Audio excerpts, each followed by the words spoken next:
back to Casanova.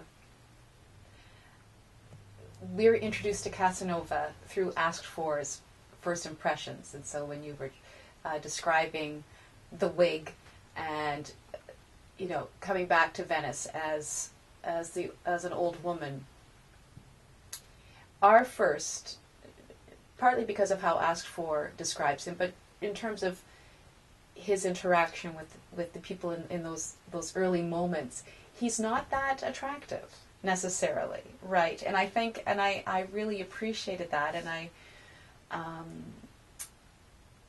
I wonder what if you had an intention in that regard, that to not reveal him, and obviously you don't reveal him in the full expression of himself, but that our first introduction to him, the Beatles in the hair, yeah, those kinds of things are really, tad off-putting. No, that's kind of gruesome, really. Mm-hmm. Yeah, I did have that idea that he shouldn't be the handsome seducer, that he should be a bit of an unexpected package. He's not glamorous in the way we would anticipate someone who has Casanova's legend being glamorous. I also was interested in his bisexuality too. The fact that he just was so embodied. He just he could even be an old woman and be close to death, and yet he still stood for the pleasure of the senses and physical fulfillment. And so there was a bit of a paradox there that I was interested in exploring.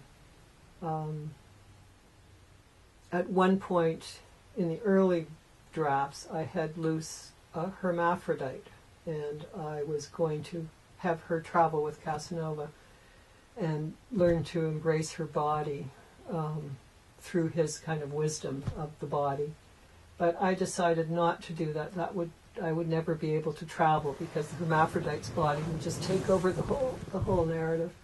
But that was something that Casanova represents. He seems to almost transcend the sexes or the genders, because he was very womanly and he was very masculine. And of course in the 18th century they weren't as into rigid roles so much as maybe the Victorians were. And he represented a kind of philosophy of experimentation and magic, I guess.